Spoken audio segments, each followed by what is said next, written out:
talk to you guys today about an experience that I went through recently. We recently just had our second daughter after a long 9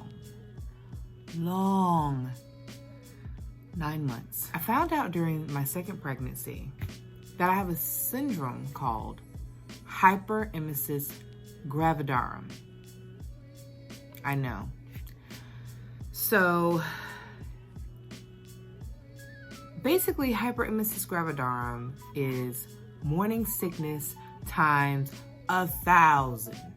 It is the worst thing ever. Never in my life would I have ever imagined experiencing anything like that. And when I tell you, I didn't know if I was going to make it out. I didn't know if I was going to make it through. I'm going to be honest with you. So, let's see. Where do we begin? Let's go back. So, early fall. Okay, you know what? Actually, let's go back to the summer. The end of the summer, back into the school season. I don't know if any of you guys are from Florida or if any of you guys remember the big hurricane that came through after the summer of 2019, or nearing the end of summer 2019, called Dorian. But yeah, that's the week where the symptoms began. And so, or should I say the worst of it, because I want to say about a few weeks prior to that, I was starting to feel sick, like morning sickness. I noticed that I couldn't eat food without my stomach becoming very irritable and feeling very nauseous.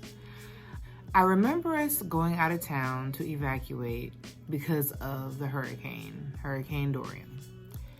And along the way, I found it very difficult to find something to eat that would not bother my stomach. I want to say I was about 5 weeks pregnant at this time. Pretty much around the time that most women can actually detect that they are pregnant. When we got up there, well, let me just say where we went. We went up north to Durham, North Carolina, and to stay with some relatives. And so I remember not being able to find anything that I could eat without having a problem. I mean, it was like the worst experience ever. Next thing you know, I had GERD.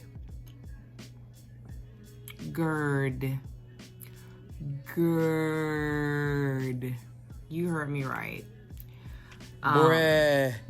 And it was so bad that I actually ended up having to go to the hospital while I was up there. I didn't know what was wrong with me. They had put me on fluids telling me, hey, you're dehydrated for some reason, but we're going to check you out and run all these tests and see what's going on. All they could determine at the time was I had GERD. My stomach was in so much pain. I had vomited so much. I'd never vomited that much in my life. I vomited so much that everything in my stomach that I had left. It was no more. Okay? By this point, when I got home, I was pretty much chewing and eating any type of antacid that you could think of to keep the acid level in my stomach down. It was pretty bad. But anywho, this is just the beginning. Just hold your seats, okay? So, yeah. After that, I remember being in the house, feeling so sick, not knowing what the heck was going on with me. I was concerned because I knew I was pregnant, but I didn't know why I was having such horrible side effects. So what I ended up doing next was trying to figure out, okay, well, what can I do to at least get rid of the GERD? So I figured out what kind of foods I was eating that I needed to stop. I tried lemon because lemon is a common suggestion given to stop nausea or morning sickness when you're pregnant. That'll help you when you have GERD. I was even eating kiwi.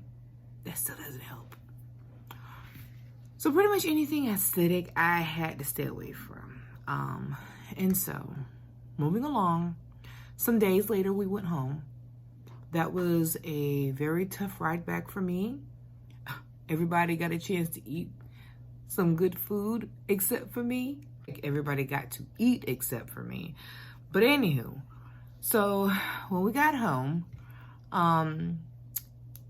it got worse from there. I noticed that I found it very difficult to be able to eat anything. I could not drink anything. I couldn't keep anything down. I would say about a week later, I began to start dry heaving, retching, puking up anything that I had put into my system. And it didn't happen once a day. It didn't happen twice a day. It happened multiple times a day, maybe 40 times a day. It was pretty bad. And when I say 40 times a day, it's probably the minimum. It probably happened like maybe 40 plus times a day. I got to the point where I ended up having to go to the hospital again. The number of times that I went to the hospital because of hyperemesis is about 6 times. The next sign of symptoms that I had was that I was becoming pretty constipated. And of course, you can imagine, if you know anything about staying hydrated, if you're not hydrated, anything that you put inside you to try to eat, it's not going to come out easy. And so let's just say during this experience, I learned a lot more about the bowel system than I had intended. But at least I have some tricks up my sleeve for when I get older, you know? I noticed that when I was at work, along with the dry heaving, I was not able to pass stool. And it got really irritating. It made me scared because it was affecting my job at that point. I couldn't concentrate at work. I was getting so sick to the point where I couldn't even help my clients like I needed to the point where I was literally like just pretty much passed out over my desk, trying to assist my students. And, you know, my sense of smell was pretty bad. I mean, during my first pregnancy, yeah, I had the issues with the sense of smell as well. But I'm thinking that because of the severity of how bad my hyperemesis was this time around, that's what also made any smell pretty much horrible. Speaking of my first pregnancy, I did not have as severe symptoms the first pregnancy. No. As a matter of fact, I did have a lot of nausea.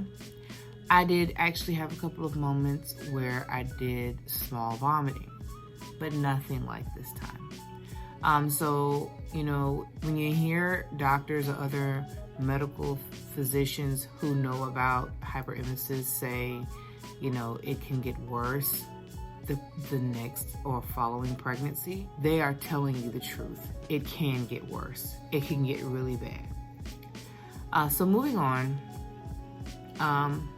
it was so bad that I ended up having to come off of my job about a month and a half later, after the symptoms really hit me.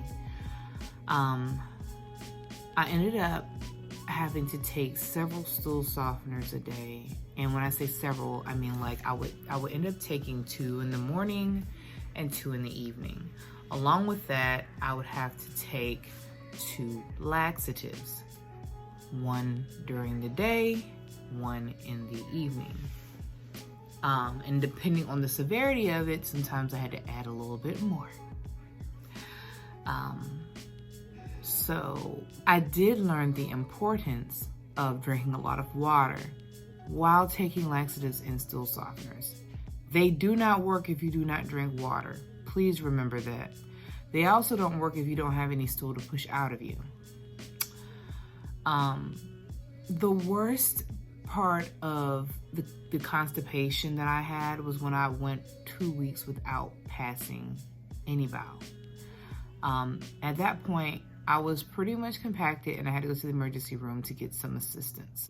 There's this stuff called magnesium citrate or citrate. That is one of the best laxatives ever. If you have constipation, pretty much of any sort, and you need something moved, go get you some. Walgreens sells it. Walmart sells it. I believe CVS carries it as well. You can even find it on Amazon, I believe. But please, go get you some. Now, I would not suggest you using that as a first option for a laxative or stool softener. You know, if you have like a little mild constipation, you don't need it. But this is like for people who were in my situation. You needed some help. Okay? Go get you some. So, let's see. I'm actually tired of talking about that part. Let's go. As you'd imagine, being in so much discomfort, I pretty much was starting to feel pretty bad.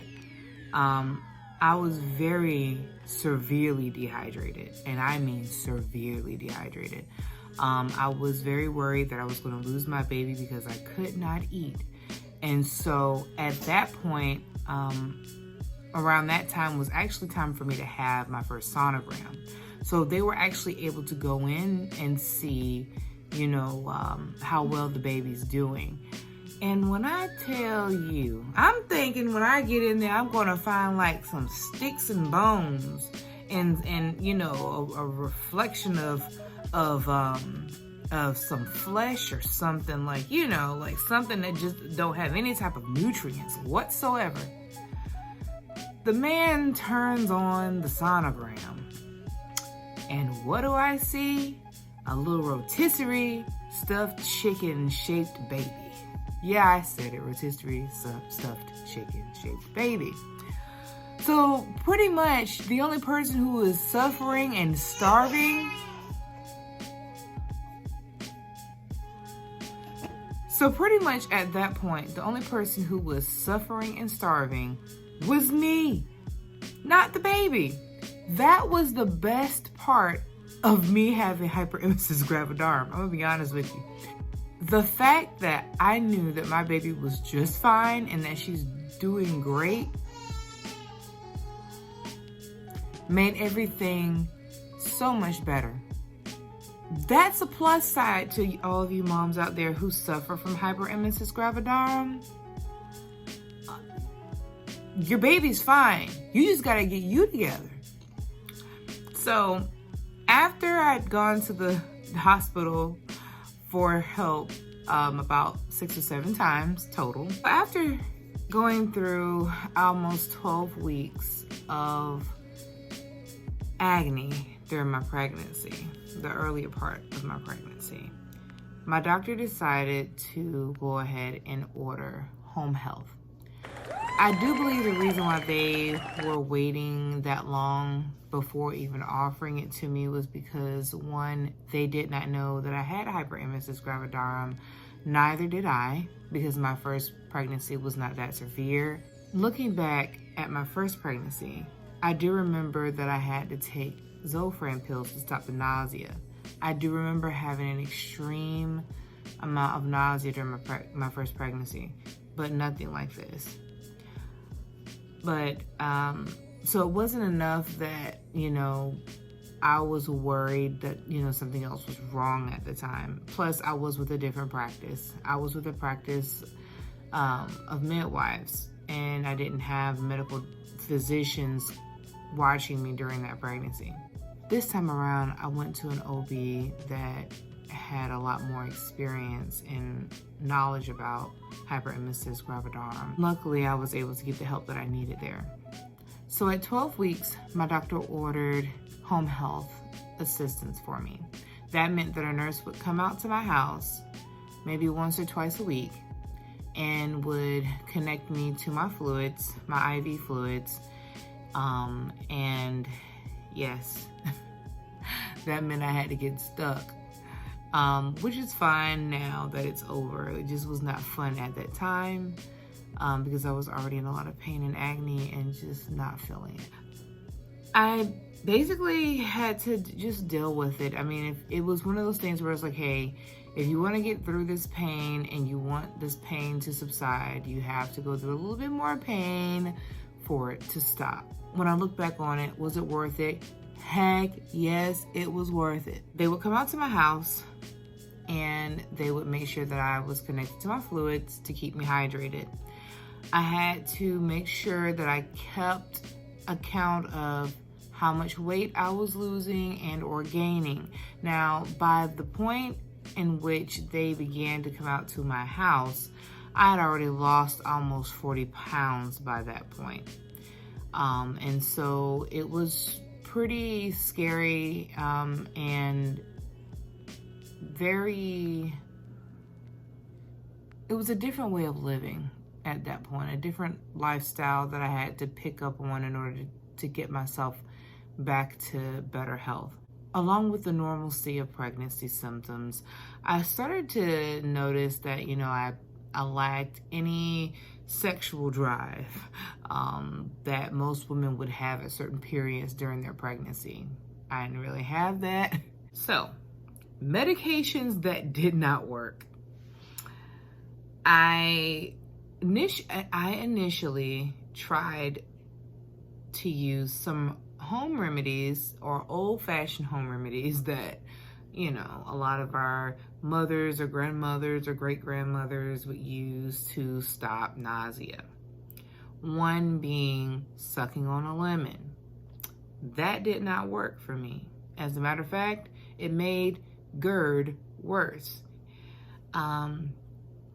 Number 2, crackers.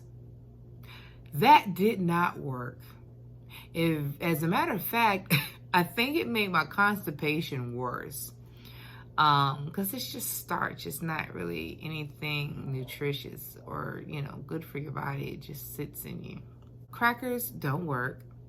Ginger ale doesn't work. Eating smaller portions of food. Listen. That's a joke. I'm sorry. None of this stuff really works. Now, okay, I will give the fact that if you eat a little less food, that you have a little less to worry about in general when it comes to nausea and constipation. But I still was not feeling good. As far as sleep goes, why dost thou leave me? Why? I don't know how to begin with that situation or on that topic. There would be times where I was so sick. I told you I was throwing up all the time. So, I would wake up out of my sleep dry heaving. They do prescribe certain medications to help with nausea. Oh God, let me tell you about that. So, remember when I told you that the first time I got pregnant, they gave me Zofran to subside the nausea? Yeah, that was a joke. They gave me Zofran in the pill form. Well, let me start on the hospital visit. So, when I went to the hospital and let them know that, hey, I'm throwing up, I'm pregnant, won't stop, they would then give me Zofran through the IV. Now, temporarily, it would stop. It would only stop for just a short period of time. I could put my money on it. By the time I got to the door to leave the hospital, I was already dry heaving again. It was just ridiculous. I don't even know why they would even think, oh, well, let's just give them a Zofran shot. It's gonna stop. Stuff don't stop the hyperemesis. All it does is just put it on pause for just a short period of time, and it comes right back. So then, after that, they prescribed me a Zofran pill. So I remember I started the Zofran pill, and I started thinking, oh, maybe this is going to work. Maybe, things are going to work themselves out. And I won't vomit or dry heave. And I can eat again. wishful thinking that was. I say within 48 hours of taking that medication, not even the whole 48 hours. I would say within about 38, almost 40 hours, I would pretty much start vomiting again. And so I went back again after that one time I remember taking Zofran for the first time by the injection at the hospital, and it pretty much was even shorter. It was like it came back with a vengeance, you know, like the nausea just came back with a vengeance, like, I'm here, you can't eat. So what my doctor ended up doing was putting me on what's called a Zofran pump. Some of you guys may have heard of a Zofran pump before. Usually Zofran pumps are only given in very severe nauseating circumstances, and in this case this was needed. So I remember when I first got my Zofran pump mailed to the house, along with my packs of IV and syringes and wipes and just alcohol pads, the little needle to stick myself. I've never been fond of needles, so let me just get that out there. So if I look a little uncomfortable in the face while talking about this, is probably why. It has a lot to do with it. So I remember when my nurse first came, and I was nervous because I was scared to get stuck in the hand because she had to hook up my IV. And then I had to get stuck in the bottom of my abdomen in order for them to put the port in so that I could receive my nausea medication through the Zofran pump. I wasn't so much pain physically, like I was really worn out that, you know, I thought that I was going to feel more pain, but I really didn't feel as much pain as I thought I was going to feel when I got stuck in my abdomen. The hand hurt, yes, I felt that all the way. So yeah.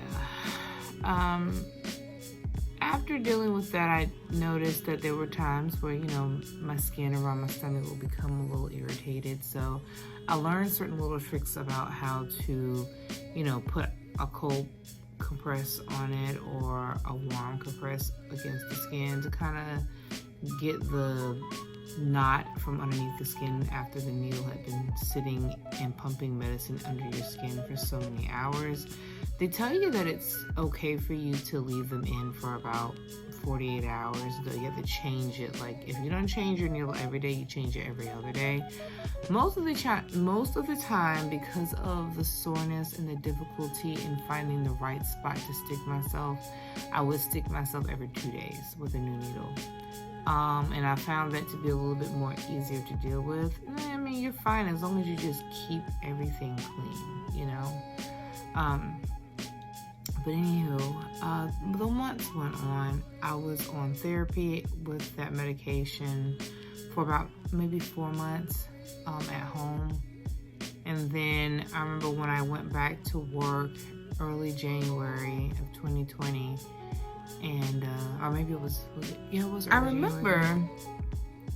Getting back to work. I had my little pouch on. They give you this little bag. It's not a fashion statement or anything like that, but you pretty much wear the bag over your shoulder, and you know the port's there for you to receive your medication. You pretty much just take the little syringe, attach it to the machine with the cord, and it pretty much just slowly pushes the medication into your body throughout the day. And the amount of medicine that you have to take pretty much depends on your nausea level. And, you know, the more nauseous you are, the higher the measurement or the amount of medication you take per day. So some people might take, you know, 1 syringe a day. Some people might take 2 or 3 or 4 syringes a day. And of course, if you can imagine, people are taking more syringes during the day, that means that they're at a higher dose of Zofran. Also, keynote, back to the constipation, Zofran can also be a factor in worsening of the constipation when dealing with that. So not only do you get nausea from not only do you get constipated symptoms from being pregnant, but you get constipation from not being able to eat, not being able to stay hydrated, not being able to work out because you're so weak, and the medication on top of that from the Zofran. So you have about 4 or 5 factors, if not probably more, that causes your constipation. So midway through my pregnancy, I noticed that I was having some depression issues. And I never really been one to really be a depressed person, at least not in a severe manner. I mean, everybody has some form of depression at some point in their lives, but I mean, mine was pretty much manageable, you know, with just changing habits or improving, you know, lifestyle habits or goals or whatnot. But with being pregnant, which makes your hormones go out of whack, and then on top of that, dealing with a state of severe sickness, and you're feeling like you're starving, but yet you can't eat. Like, you know, when you're going through moments like that and you don't know how long per se that you're going to have to go through it, but you know that it's not going to last forever, it's still pretty bad on the mind. And I remember laying in my bed sick and just feeling like I'm going to have to go through this for like another, you know, 6 or 7 more months, you know, and then I would think, okay, I gotta go through this for another 5 or 4 more months, and then I have to go through this for another 2 more months. Luckily for me though, my nausea subsided when I was about 7 months along. Let's see. My nausea subsided when I was about 6.5 months along. That's when it started to go away. So, which was great, because that meant that I was able to actually go back to work for a couple of months before I had to go back out of work on maternity leave. So I share all that to say, you know, if you're suffering from hyperemesis, please don't feel discouraged. I watched many of YouTube videos like this to help me, and that's one of the reasons why I'm sharing my story with you all, because I know how difficult it is. I can't tell you how many videos I watched, and to see the women who come through it say the same thing. Because you're in it at the moment, it's just like, it's like the hardest thing to really understand. I think pretty much if you're a very optimistic person, you might find some silver lining in it all. Even if you're not, you still might find some silver lining. And I think that as long as you push through it, you'll be fine. Going through this type of experience has definitely made me rethink life in so many different ways. It has definitely made me appreciate life. It's definitely made me be more aware of my health, my overall health. It's made me thank God even more so for my family than I ever have before. It's opened me up to understanding how precious life is and how good God is. How no matter what you go through, God will always bring you through the worst of the worst of the worst of the worst that you could ever imagine. Don't be discouraged, be encouraged, and know that you can get through it. You know that you can move past whatever state you're in right now. It's going to get better. No matter how bad it is and how bad it feels, it's going to get better. Some people have asked me, well, would you go through it again? You know, to be honest with you right now, in the mindset that I am in, I'm not so gung-ho about getting pregnant anytime soon. because I don't know how it's going to affect me. Just like before, I didn't know that was going to happen. But now that I know what could happen, there are pros and cons. There are, the goods and the bads that I think about. But I guess, you pretty much have to just, like, I don't bash anybody who goes back and have more children after experiencing it. I've witnessed women who have hyperemesis gravidarum and they know that they get really sick, go back and have even more children. And I remember the first time I witnessed that, I was like, girl, you are crazy. Are you serious? You're really gonna go through that again after what happened to you? But, for some people, it's very easy for them to do, especially if they don't necessarily have to work. Maybe, their husband or significant other brings in so much more income that, if they did have to stay home during their pregnancy or go into the hospital or whatever, they have that type of income to be able to deal with it a lot easier and find the best treatments or whatnot. And then there are some who don't have those options, and so it's not really something ideal. For me, right now, I don't have a definitive answer as to whether I would want to have another child or not right now, because baby is, our second baby has just arrived, and she's 2 months old, and so this is baby number 2 for us.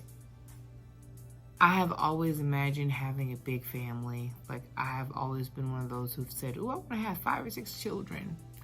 And I think part to do with that is because of the way I grew up. I grew up inside my household as an only child, even though I have other siblings.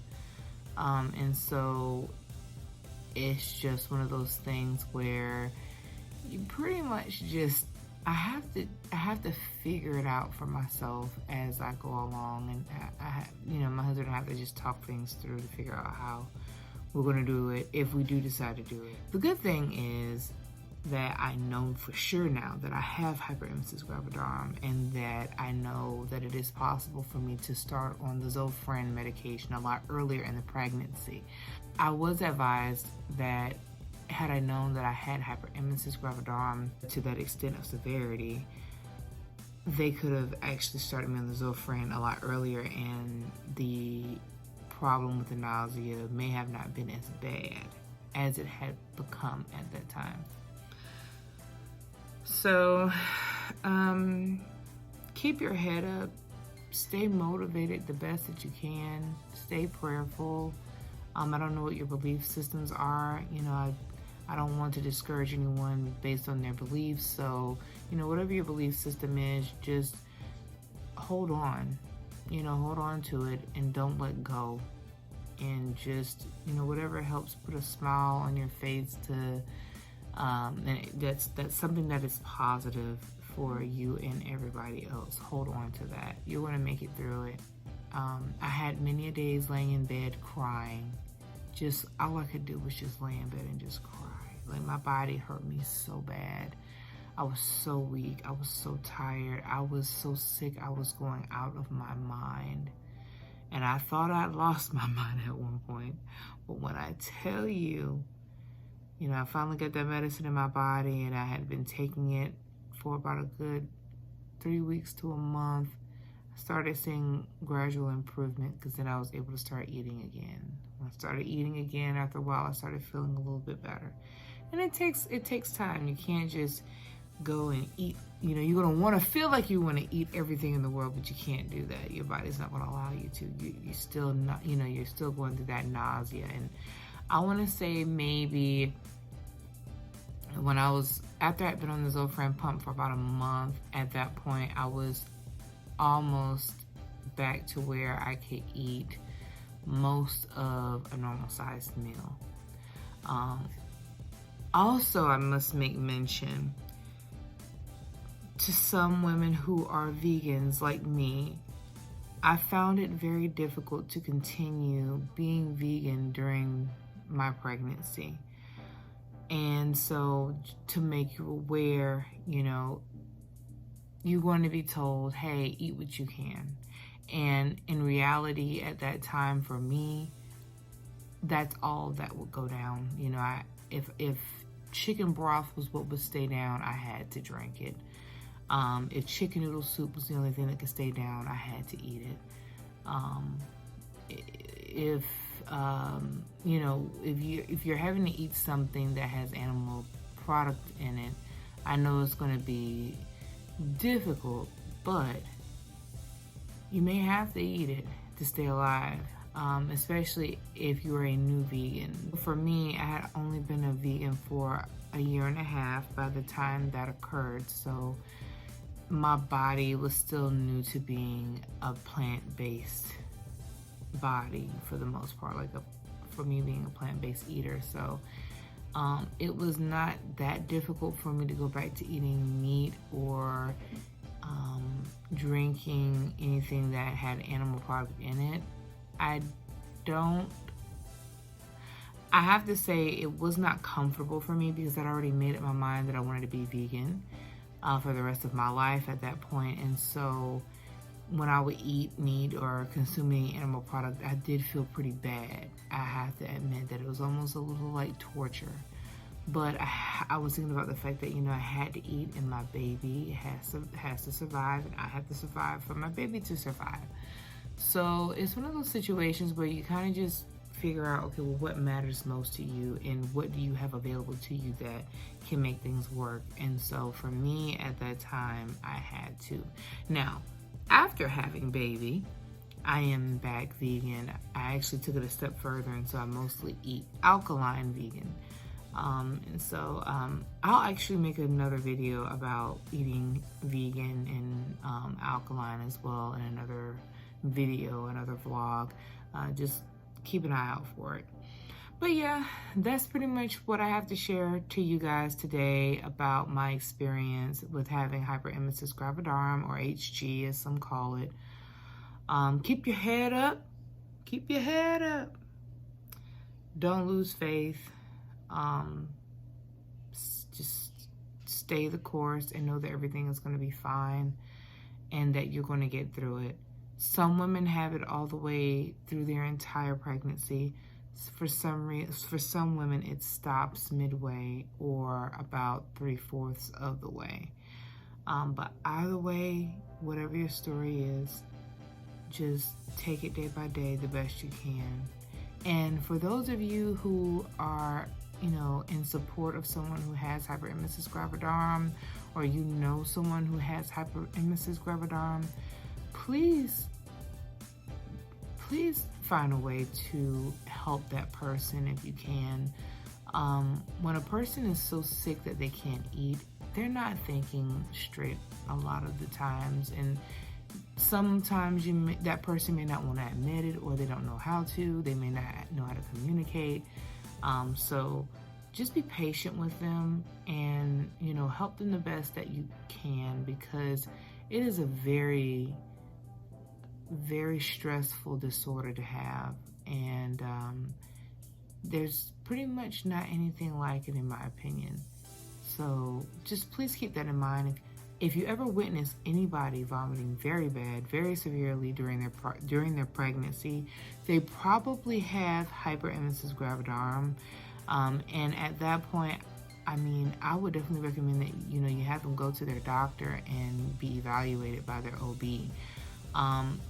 Because of my experience, I'm not one to suggest going to a midwife to get that type of educational feedback based on Hyperemesis Gravidarum. I would highly recommend you go see a medical physician in an obstetrician office that has more background knowledge on it. Not to say that all obstetricians have background knowledge on hyperemesis, because there are some who don't, and it has shown in history. That's why so many people don't even know about it, because there have been so many obstetricians who did not know about it, and they would tell the women, oh, you're going crazy, something's wrong with you, you're imagining it, you're making yourself vomit. No one wants to make themselves vomit, man, like seriously. So, but please, you know, empathize with that person the best that you can and be there to help them and support them, because you never know how severe their journey may become. Luckily, this did not happen to me, but I have seen it happen to other women who have had hyperemesis, where they ended up in the hospital on a feeding tube because they became so sick. Okay?